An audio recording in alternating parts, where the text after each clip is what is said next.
अस्सलाम वालेकुम। तो टॉपिक हमारा जो है वो है गैस्ट्रोएसोफेजियल रिफ्लक्स डिजीज़ यानी कि जर्ड, जिसको मोस्ट कॉमनली हमारे जो पाकिस्तान में जो बीमारियाँ उनमें से एक बीमारी ये वाली है, गैस्ट्रोएसोफेजियल रिफ्लक्स डिजीज़। इसमें होता है क्या है, ये जो हमारा स्टमक है, इस स्टमक के अंदर का जितना भी कंटेंट है वो सारा बाहर निकल के आ जाता है एसोफेगस तक।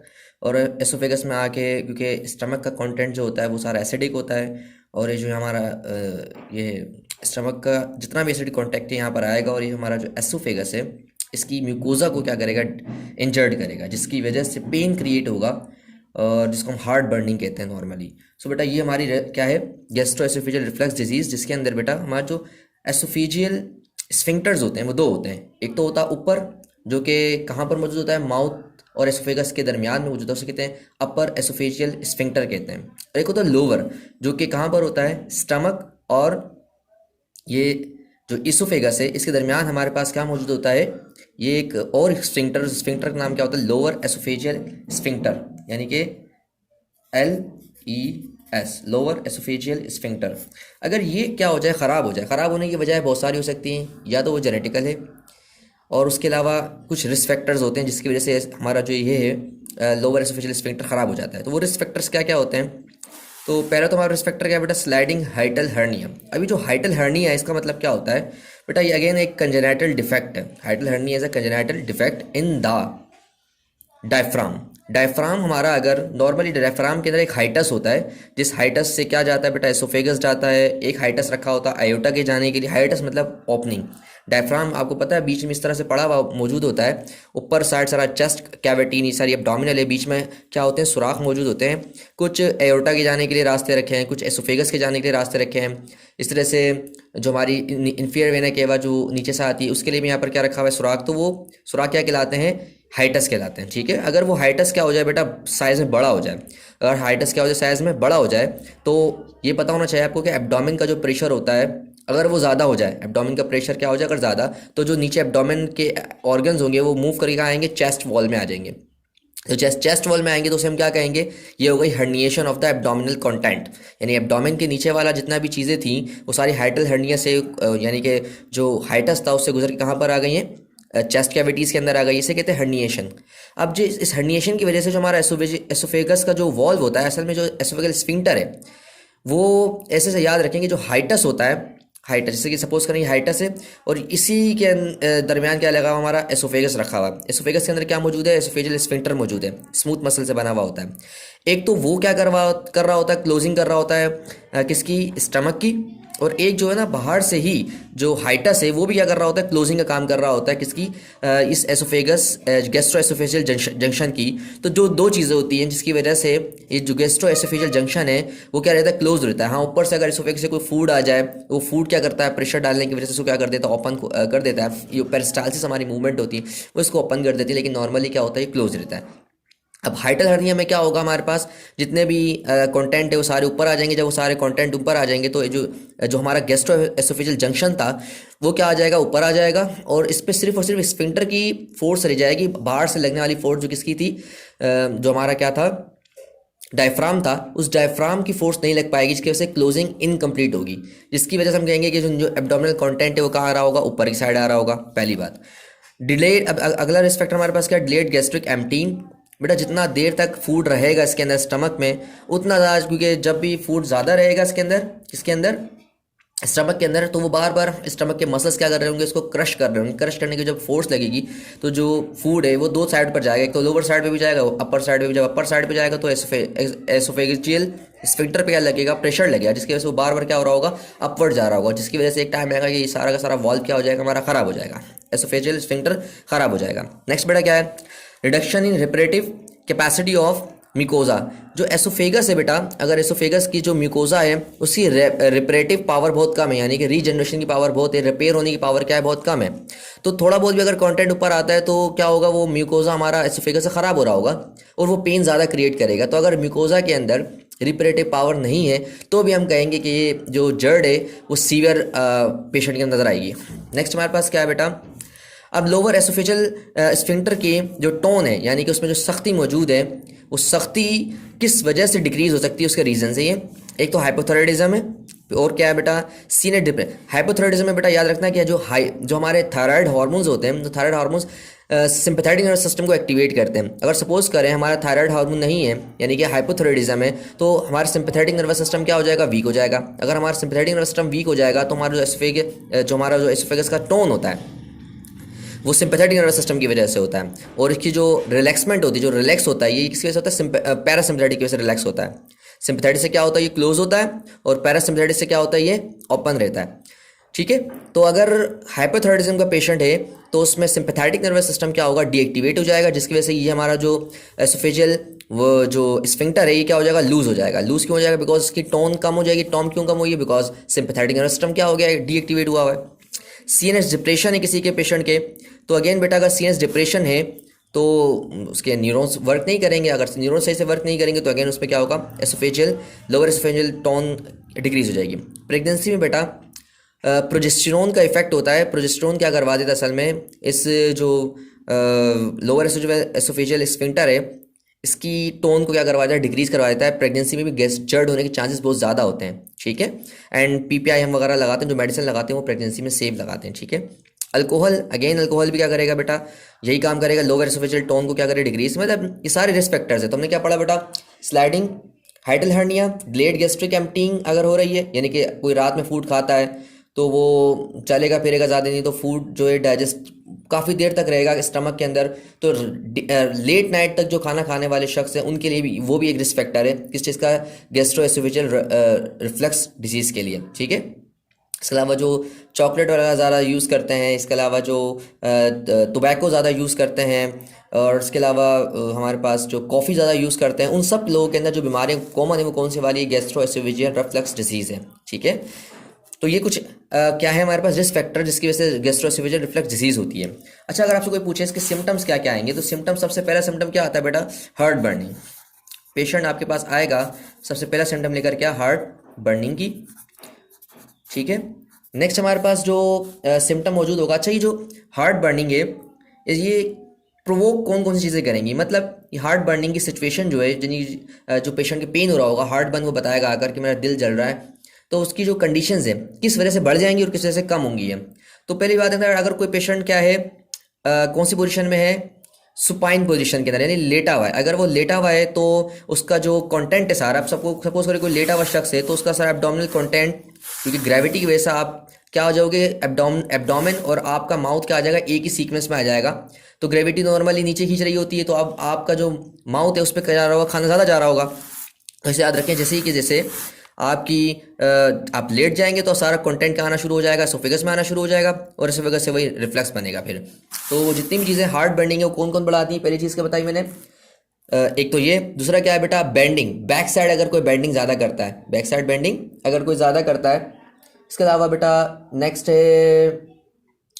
एक और चीज़ हो रही है बेटा, इसके अंदर डायस्फेजिया हो रहा है। क्या हो रहा है बेटा, डायस्फेजिया। अब डायस्फेजिया का मतलब क्या होता है बेटा, दो टर्मिनोलॉजीज़ हैं। एक डायस्फेजिया है जिसके कहते हैं डिफ़िकल्टी इन स्वाल्विंग। अगर कोई शख्स ठीक से खा नहीं पा रहा है, खाता है और उल्टी कर देता है, या फिर खाता है तो बार बार वापस आने का फूड ऐसा लग रहा होता है कि वापस आ रहा है, इसे कहते हैं डायस्फेजिया। वो डिफ़िकल्टी हो रही है उसकी स्वाल्विंग के अंदर। एक होता है ओडिनोफेजिया, लफ्ज़ क्या होता है, ओडिनोफेजिया।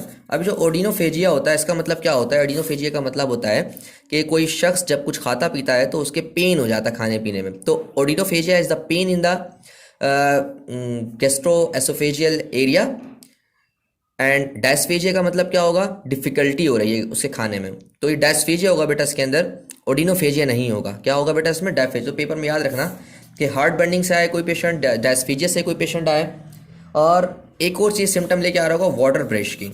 अब ये वाटर ब्रेश किससे कहते हैं, वाटर ब्रेश का मतलब क्या होता है, जैसे ही बेटा रिफ्लेक्स लगता है तो आपके जो स्लाइवरी ग्लैंड्स होते हैं वो स्लाइवा को निकालते हैं, क्योंकि उनके पास ये वाला वो आ रहा होता है सिग्नल कि ये जो एसिड है ये एसोफेगस को क्या कर रहा है, ख़राब कर रहा है। तो स्लाइवेशन करवा देते हैं हमारे स्लाइवरी ग्लैंड, ताकि वो, क्योंकि स्लाइवा की पीएच ज़्यादा होती है, वो बेसिक इन नेचर होता है, वो स्लाइवा जैसे ही एसोफेगस में पहुंचता है तो वो न्यूट्रलिटी की तरफ जा रहा होता है हमारा एसोफेगस। तो ये स्लाइवेशन जो होती है उसे कहते हैं वाटर ब्रेशिंग, और ये किस लिए होती है, ताकि हमारे एसोफेगस के अंदर जो एसिड आया हुआ है उसको न्यूट्रलाइज किया जा सके। ठीक है भाई। और इसके अलावा क्या मिलेगा बेटा, इसमें चेस्ट पेन मिलेगा, जो मैंने बता दिया। चेस्ट पेन बिल्कुल किसकी तरह होगा, जैसे इंजाइना होता है किसी, ठीक है। चेस्ट पेन कैसा होगा, जैसे होता है angina. Angina is a heart pen, याद रखना है, जो किस वजह से होता है, हार्ट की कोई आर्टरी ब्लॉक हो जाए जब, ठीक है। तो नेक्स्ट वन इज, अगली जो हमारे पास सिम्टम है वो क्या, लेरेंजाइटिस हो सकता है इस पेशेंट को। ये तो कॉम्प्लिकेशन में आ जाएगा, ठीक है। लेरेंजाइटिस इज द कॉम्प्लिकेशन, क्योंकि वो जो रिफ्लेक्स एसिड है जब वो बार बार किस में आ रहा होगा, एसोफेगस में आ रहा होगा, तो ऊपर तक भी आएगा, और एसोफेगस से कहाँ जा सकता है, ट्रैकिया में। और ट्रैके से कहाँ, ट्रैके में तो डायरेक्ट नहीं जाएगा, पर लेरेंस लगा हुआ है, तो लेरेंस में एसिड लगेगा तो लेरेंजाइटिस करवा देगा, ठीक है। तो एक ही कॉम्प्लिकेशन हमारे पास आ सकती है। और क्या आएगा बेटा, डेंटल इरोजन लिखा हुआ है, क्या लिखा हुआ है बेटा, डेंटल इरोजन। अब ये जो डेंटल इरोजन है, डेंटल इरोजन का मतलब क्या होता है, अगर ये एसिड बार बार माउथ तक पहुंचे तो माउथ के दांतों तक पहुंचेगा, और दांतों के अंदर ये एसिड लगेगा, तो एसिड क्या करेगा, दांतों को इरोज करेगा, यानी कि इन शॉर्ट इस दांतों के अंदर सुराख पैदा कर देगा। उनकी जो ऊपर वाली सख्त कैविटी होती है, ऊपर आपको पता होगा, you are a BDS student, तो आपको पता होगा नॉर्मली हमारे दांतों के ऊपर एक इनेमल की लेयर होती है, वो इनेमल की लेयर डिस्ट्रॉय हो जाती है बिकॉज ऑफ एसिड। तो वो एसिड जो है वो डेंटल की इनेमल लेयर को क्या करेगा, ख़राब करेगा, जिसकी वजह से क्या होगा, डेंटल इरोजन होगी इसमें पेशेंट्स में, ठीक है। बार ये तो हमारे होगा, इससे क्या, दूसरी अच्छी जो मोस्ट इंपॉर्टेंट इसके अंदर होती है बेटा, इसमें होता है क्रॉनिक कफ। क्या होता है बेटा, क्रॉनिक कफ। अब जो क्रॉनिक कफ होता है, इसकी रीज़न क्या है, क्रॉनिक कफ बेटा, क्योंकि बार बार ये जो एसिड है वो ऊपर जाएगा और लेरेंस को जाके टच करेगा, तो लेरेंजाइटिस होने की वजह से पेशेंट की माउथ में इरिटेशन हो रही होगी बार बार, यानी कि उसके जो लेरेंस उसमें इरिटेशन होगी, इरिटेशन की वजह से बार बार क्या लगेगी, उसको कफ लगेगी। तो पेशेंट लाएगा क्रॉनिक कफ की हिस्ट्री लेकर, सबसे पहले तो ये लेगा मेरे को खांसी बहुत ज़्यादा होना शुरू हो गई है, कि खांसी जो वर्ड्स है वो नाइट में हो जाएगी, नाइट में सिम्टम्स अगर आ रहा है बेटा, तो प्रोबेबली द कॉज इज चर्ड। अगर कोई पेशेंट आपके पास आता है और कहता है कि भाई मुझे क्रॉनिक कफ है और नाइट में कफ बढ़ जाता है, तो आप कहेंगे कि पेशेंट वाकई में किस चीज़ का है, गैस्ट्रो। तो ये सारे सिम्टम लेके आएगा, हार्ट बर्निंग का, डायस्फेजिया का, water brushing, chest pain, laryngitis, dental erosion, chronic cough जो कि नाइट में क्या हो जाएगी, वर्स हो जाएगी। ये सारी कंडीशन लेके आएगा कौन भाई, हमारा जर्ड वाला पेशेंट। कुछ लोग ने एस्थमा भी हो जाता है, लेकिन वो बहुत कम चांसेस होते हैं एस्थमा होने के, तो ये लेट कॉम्प्लिकेशंस में आ जाएगी। इनिशियली तो ये सारी कॉम्प्लिकेशंस होती है, हमने डिस्कस की। बट अब हम आगे जाएंगे इसकी डायग्नोसिस के ऊपर। तो डायग्नोसिस जो है इसकी जो एक तो है इसकी, हम ट्रायल लगाते हैं, देखो एक इनिशियल ट्रायल लगाते हैं। इनिशियल ट्रायल किस चीज़ का लगाते हैं, इनिशियल ट्रायल लगाते हैं ओमेप्राजोल का। किसका लगाते हैं, ओमेप्राजोल। अगर तो ओमेप्राजोल से हमारा सिम्टम्स दूर हो जाते हैं तो हम कोई मजीद ट्रीटमेंट नहीं करते, ओमेप्राजोल पे इसको रखते हैं। तो best initial treatment is, treatment भी कह सकते हो आप इसको डायग्नोज भी कह सकते हैं, क्योंकि अगर ओमेप्राजोल से क्या हो रहा है, रिलीफ मिल रहा है, तो इसका मतलब वाकई में जर्ड है पेशेंट को। तो omeprazole as a best initial test भी आप कह सकते हैं। क्यों कह सकते हैं, बिकॉज ओमेप्राजोल लगाने के बाद अगर ये, क्योंकि ओमेप्राजोल क्या है बेटा, एक पीपीआई है, प्रोटोन पम्प इनहिबिटर है। अगर एक चीज़ प्रोटोन पम्प इनहिबिटर है तो वो प्रोटोन को निकलने नहीं देगी, यानी कि एसिड बनेगा ही नहीं। जब एसिड बनेगा नहीं तो रिफ्लक्स जितना भी होता रहे वो एसोफेजाइटिस नहीं करवाएगा, एसोफेगस के अंदर क्या नहीं करवाएगा, कॉम्प्लिकेशंस नहीं करवाएगा, तो सिम्टम्स ही दूर हो जाएंगे। तो अगर ओमेप्राजोल से सॉल्व हो जाता है तो आप कोई दूसरी इन्वेस्टिगेशन नहीं करवाएंगे, ओमेप्राजोल पे पेशेंट को सारी जिंदगी के लिए रखेंगे, डेली 20 मिलीग्राम वाली ओमेप्राजोल उसको देते रहेंगे, ठीक है। नेक्स्ट, अगर सपोज करते हैं ओमेप्राजोल से वो रिलीफ नहीं मिल रहा है, तो आपको डेफिनेटिव डायग्नोस निकालने के लिए क्या करनी पड़ जाएगी बेटा, इंडोस्कोपी करनी पड़ जाएगी। क्या कर जाएगी, इंडोस्कोपी। तो पहले बात तो याद रखना बेटा, इंडोस्कोपी पेपर में ना याद रखना, एसोफेगस का या फिर स्टमक का या ड्यूडिनम का, ये 3 एरिया के अंदर आपसे कोई पूछे कि बेस्ट इन्वेस्टिगेशन क्या होती है, तो इंडोस्कोपी होती है। इन 3 जगहों की, कहाँ की, एसोफेगस, फिर क्या है स्टमक और ड्यूडिनम। इनके अंदर जो बेस्ट हमारे पास क्या होता है, क्या कह सकते हैं, डायग्नोसिस के लिए हमारा मोडालिटी है वो क्या है, इंडोस्कोपी। तो मैं कह सकता हूँ it is the investigation of choice. Endoscopy क्या है बेटा, investigation of choice, best choice है डायग्नोसिस के लिए। अगर एसोफेगस में कोई इशू है और या फिर किसमें इशू है, स्टमक में या फिर कहाँ है, ड्यूडिनम में कोई इशू है, तो आप इंडोस्कोपी लाजमी करें। तो पेपर में कोई भी एमसीक्यू आ जाए आपके पास कि बेस्ट डायग्नोसिस के लिए आप, जैसे कि जर्ड है, जैसे कि एकलेजिया है, जैसे कि गेस्ट्राइटिस है, क्रोनिक गेस्ट्राइटिस है, या एसोफेजाइटिस है, एसोफेजियल कार्सिनोमा है, या फिर हमारे पास ड्यूडनल अल्सर्स हैं, पेप्टिक अल्सर्स हैं, इन सब का डेफिनेटिव डायग्नोसिस क्या है बेटा, इंडोस्कोपी से हम करते हैं, ठीक है। बाकी इनकी अलग अलग मोडालिटीज़ तो है, वो बेस्ट इनिशियल, गोल्ड स्टैंडर्ड वगैरह, लेकिन जो बेस्ट हम कहेंगे accurate and the best test क्या होता है बेटा, इंडोस्कोपी होता है इन सबका, ठीक है भाई। सो इसके लिए भी हम क्या करेंगे, इंडोस्कोपी में हम क्या करते हैं, नॉर्मली कैमरे को डालते हैं, कहाँ पर माउथ के जरिए एसोफेगस में, उस कैमरे से देख लेते हैं कहाँ पर कोई प्रॉब्लम है, डिटेक्ट करके उसको ट्रीट करते हैं, ठीक है। अगर इंडोस्कोपी कब करेंगे, जब हमारा ओमेप्राजोल का फेल हो जाए, मतलब ओमेप्राजोल से सिम्टम दूर नहीं हुए पेशेंट के, तो आप जब जाएंगे एंडोस्कोपी भी, क्योंकि एंडोस्कोपी महंगी भी होती है, हमारे पेशेंट पे डायरेक्ट नहीं लगाते, तो पहले बेस्ट इनिशियल ओमेप्राजोल देकर देखते हैं। ठीक है, चलिए नेक्स्ट पे जाते हैं। ये तो इसकी क्या हो गई। अब आते हैं बात किसकी, मोस्ट एक्यूरेट टेस्ट पे। मोस्ट एक्यूरेट टेस्ट का मतलब ये होगा, अगर तो वो पॉजिटिव आ जाए तो वाकई बीमारी कौन सी होगी। मतलब ये एक्यूरेट टेस्ट उन टेस्ट को कहा जाता है जो स्पेसिफिक टेस्ट होते हैं। क्या होते हैं, जो स्पेसिफिक टेस्ट, यानी उसी बीमारी के लिए होते हैं वो, और किसी बीमारी को डिटेक्ट करने के लिए वो नहीं होते। तो जैसे कि भाई इंडोस्कोपी तो डिफरेंट डिफरेंट बीमारियों को देखने के लिए ना, हम कह सकते हैं इन्वेस्टिगेशन ऑफ चॉइस है, लेकिन एक्यूरेट टेस्ट उन टेस्ट को कहा जाता है जिसको स्पेसिफिक टेस्ट होता है, जो किसी एक बीमारी को डिटेक्ट करने के लिए किया जाता है। तो इस बीमारी को, यानी कि जर्ड बीमारी को, जो एक्यूरेट टेस्ट है इसका, वो एक्यूरेट टेस्ट है 24 hours pH monitoring. 24 hours pH monitoring मतलब आप क्या करते हैं, मॉनिटरिंग।